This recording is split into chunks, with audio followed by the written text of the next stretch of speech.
TB की drug शुरू करेंगे। सबसे पहले माइकोबैक्टीरियम जो से वो हमारे पास ग्राम पॉजिटिव एसिड फेस्पेसिलाई होते हैं। इसमें हमारे पास माइकोबैक्टीरियम की दो स्पीशीज़ होती हैं, माइकोबैक्टीरियम ट्यूबरकुलोसिस और लेप्रे। वो टीबी करवाता है और ये लेप्रोसी करवाता है। उसके बाद हम ड्रग्स की बात कर लेते हैं, एंटी टीबी ड्रग्स। सबसे पहले हमारे पास ट्यूबरकुलोसिस आ जाता है। ट्यूबरकुलोसिस हमारे पास प्राइमरी होता है जो कि पल्मोनरी में होता है। सेकेंडरी जो सा हमारे पास लिम्फेटिक सीएनएस पल्मोनरी बोन्स और वर्टिब्रा वगैरह में हो सकता है। लेटेंट स्टेज में होती है जिसमें कोई सिम्टम अपीयर नहीं होते। 10% ऑफ द पर्सन में ये जो सब वो प्राइमरी या फिर एक्टिव डिजीज़ में पहुंच जाती है। उसके बाद टीबी को ट्रीट करना इतना मुश्किल क्यों है, इसके आपने 5 पॉइंट याद रखने हैं। पहला तो ये इंट्रासेलुलरली होता है, दूसरा ये स्लोली ग्रो करता है, तीसरा ये डोरमेंट हो जाता है, चौथा ये इसकी ना रेजिस्टेंट स्पीशीज़ आ रही हैं, और पांचवा क्योंकि इसकी थिक वाल होती है ना, तो इस वजह से भी इसको ट्रीट करना मुश्किल होता है, ड्रग अंदर नहीं जाती। कम्बिनेशन थेरेपी जो सी है वो हमें चाहिए होती है फिर इसको ट्रीट करने के लिए। उसके बाद हमारे पास जी ड्रग्स आ जाती हैं। ड्रग्स आपने ना, वैसे मैं तो इसका नमूने का राइप बनाया हुआ था, RIPE, लेकिन यहाँ पे हम इस पैटर्न से ड्रग दी हुई हैं कि आपको ना निमोनिक पहले दो लफ्ज़ चेंज करने पड़ेंगे। जैसे RIPE था तो RI को IR कर देना आपने। आइसोनियाजिड फैम्पिन थैम्ब्यूटोल पैराजिनामाइड। थैम्ब्यूटोल जो सा है वो आइसोनियाजिड है। सबसे पहले ये 5 मिलीग्राम पर केजी चाहिए होती है। 300 मिलीग्राम इसकी मैक्सिमम डोज होती है पर डे। और रिफैम्पिन जो सी है 10 मिलीग्राम पर केजी चाहिए होती है। थैम्ब्यूटोल 15 मिलीग्राम और पैराजिनामाइड 25 मिलीग्राम हमारे पास है। पी से पैराजिनामाइड, पी से 25 ग्राम। उसके बाद हमारे पास कम्बिनेशन आ जाते हैं, कौन सा कम्बिनेशन कितनी देर के लिए ना हमें रिक्वायर होगा। जैसे कि हमारे पास आइसोनियाजिड रिफैम्पिन और पैराजिनामाइड 6 मंथ के लिए।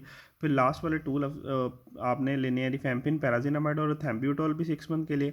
आइसोनियाजिड और रिफैम्पिन जोन्स है ये हमारे पास 9 मंथ के लिए। यहाँ से आपने रिफैम्पिन लेना है और थैम्ब्यूटोल मिला लेना है साथ, तो हमारे पास 12 मंथ के लिए। और आइसोनियाजिड के साथ थैम्ब्यूटोल मिलाएंगे तो हमारे पास 18 मंथ के लिए।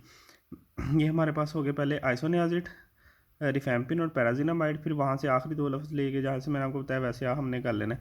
उसके बाद हमारे पास है जी डोज थेरेपी। डोज थेरेपी होती है directly observe therapy short course. ये हमारे पास 6 महीने की होती है और इसमें ना पेशेंट जो से 2 महीने के लिए देखता है, वो जो से होते हैं हेल्थ केयर वर्कर खुद पेशेंट को गोलियां स्वेलो करते हुए। फिर उसके बाद पल्मोनरी टीबी हो जाए तो उसकी ट्रीटमेंट क्या, उसमें आपने 4 ड्रग्स देनी है, RIPE, रिफैम्पिन, आइसोनियाजिन, पैराजिनामाइड, थैम्ब्यूटोल। और जो सी हैं पहले 2 मंथ वो देनी है 6 महीनों में से, और अगले 2 मंथ रिफैम्पिन और आइसोनियाजिड देनी है। अगर किसी को एक्सट्री पल्मोनरी सिम्टम्स है तो उसको हमने सेम थेरेपी देनी है 9 से 12 मंथ के लिए। उसके बाद हमारे पास लेटेंट टीबी है तो हमने उसको 2 ड्रग्स देनी है, रिफैम्पिन और आइसोनियाजिड।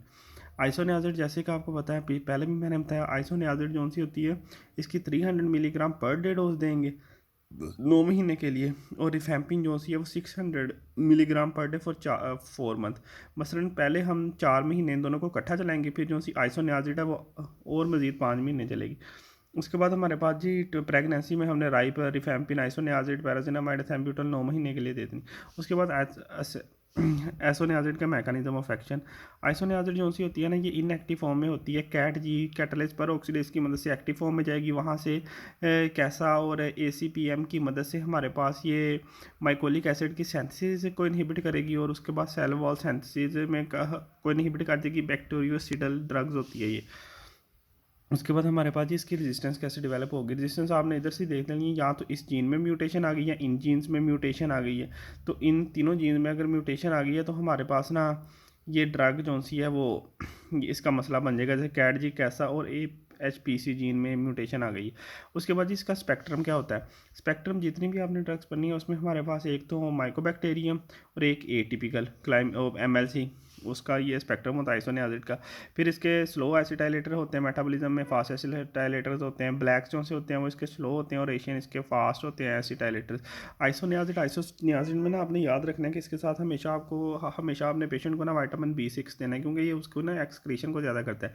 इसके हम जो से कॉमन इफेक्ट सब में आएंगे वो आएंगे GIT डिस्कम्फर्ट, रैश और फीवर। बाकी इसके स्पेसिफिक हैं हेपेटोटॉक्सिसिटी, पेरिफेरल न्यूरोपैथी, वो विटामिन B6 की डेफिशिएंसी वजह से, ड्रग इंड्यूस लूपस।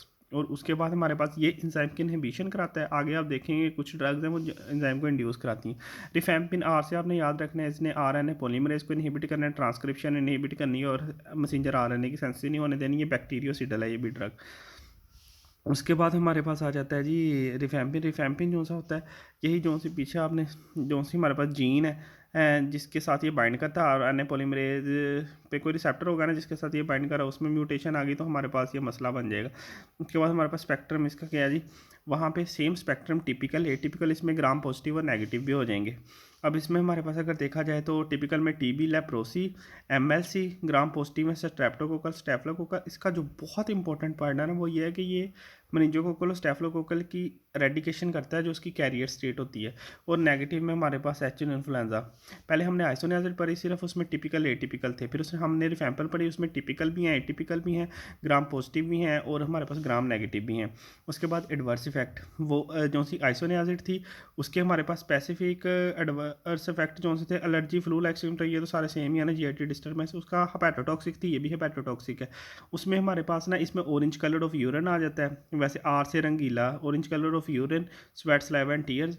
उसमें हमारे पास जो सा स्पेसिफिक था उसमें हमारे पास न्यूरोपैथी हो रही थी आइसोनियाजिड में, और इसमें ये वो एंजाइम इनहिबिटर था और ये हमारे पास एंजाइम का इंड्यूसर है।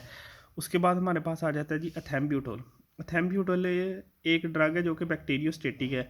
इन चारों में से यही एक बैक्टीरियोस्टेटिक है। ये अरेबिनोसाइल ट्रांसफरेज को इनहिबिट करती है, अरेबिनोग्लाइकैन की पॉलीमराइजेशन नहीं होती और सेल वॉल की जो सी परमिबिलिटी है वो ज़्यादा हो जाती है। इसमें भी हमारे पास म्यूटेटेड एंजाइम आ जाती है, बाइंडिंग करेगी जिसकी वजह से हो जाएगा। इसमें आपने ये ओ देखना है एथेम्ब्यूटोल का, ओ से ऑप्टिक न्यूराइटिस।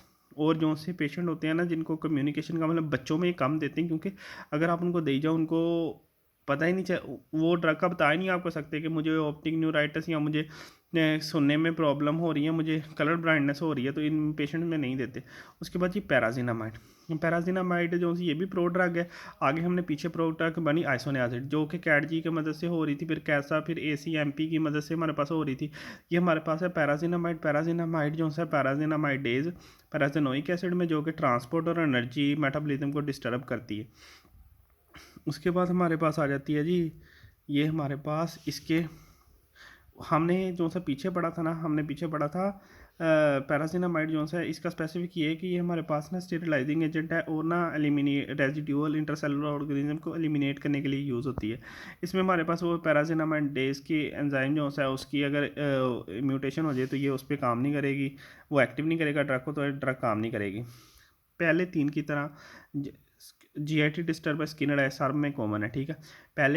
पहली आइसोनियाजिड भी हेपेटोटॉक्सिक थी, रिफैम्पिन भी हेपेटोटॉक्सिक थी, एथेम्ब्यूटोल नहीं थी, पैरासिनामाइड भी हेपेटोटॉक्सिक है।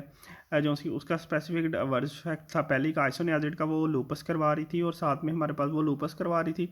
उसके साथ हमारे पास पेरिफेरल न्यूरोपैथी करवा रही थी। जो हमारे पास रिफैम्पिन है ये कलर सब्सटेंस करवा रही थी, कलर फूड। यहाँ पे हमारे पास पैरासिनामाइड से हाइपर यूरेसीमिया करवा रही होनी है। उसके बाद ये पढ़ने की ज़रूरत तो नहीं है, बाकी आप एक दफ़ा ये देख सकते हैं, मैंने आपको अच्छी तरह करा दी है। उसके बाद हमारे पास जी सेकंड लाइन ड्रग्स हम क्यों यूज़ करते हैं, इसलिए यूज़ करते हैं कि अगर फर्स्ट लाइन से रेजिस्टेंस होती है, एडवर्स इफेक्ट बहुत हैं, या हमारे पास क्लिनिकल रिस्पॉन्स ना आ रहा हो फर्स्ट लाइन ड्रग से, इसकी कासेस क्या हो सकती हैं। या तो हमारे पास है कि रेजिस्टेंस है आइसोनियाजिड या रिफैम्पिन से, या फिर आपके डॉक्टर ने अच्छी तरह आपको रिकमेंड नहीं की, या आपने कंप्लायंस अच्छी तरह शो नहीं की, या फिर जो ड्रग आ रही है उसकी क्वालिटी नहीं अच्छी है।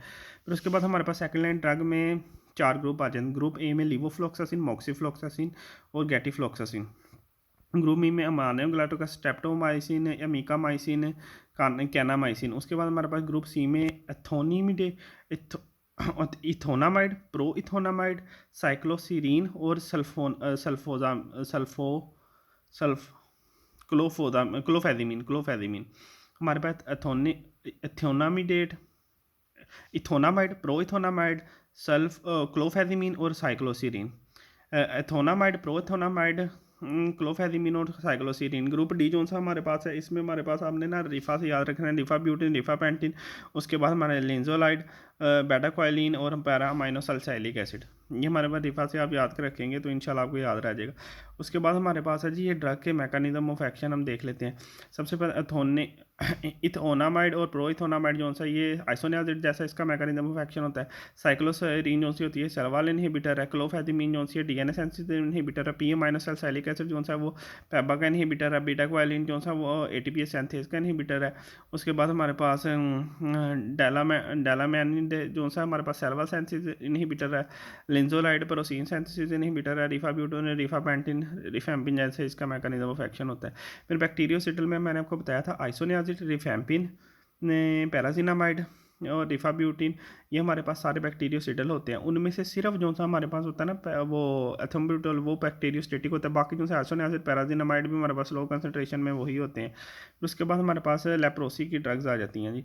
लेप्रोसी एलिमिनेट इन्फेक्शन करने के लिए, कॉम्प्लिकेशन लेप्रोसी की ना हो और हमारे पास उसकी मॉर्बिडिटी कम हो जाए, हमारे पास दो तरह, हमने इसकी DRC से ड्रग याद रखनी है।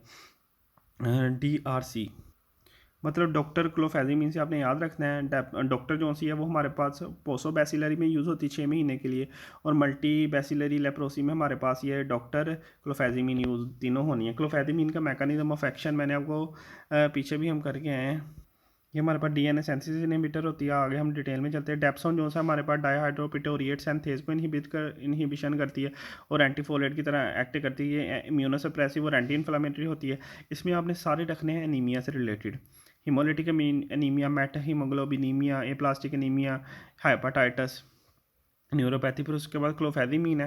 क्लोफेजिमीन जो सा हमारे पास है, ये हमारे पास ग्वानोसिन बेस को करती है। जैसे हमारे पास ग्वानोसिन करती साइटोसिन से, तो ग्वानोसिन क्लोफेजिमीन से करती है, तो ये हमारे पास DNA सिंथेसिस को इनहिबिट करा देती है।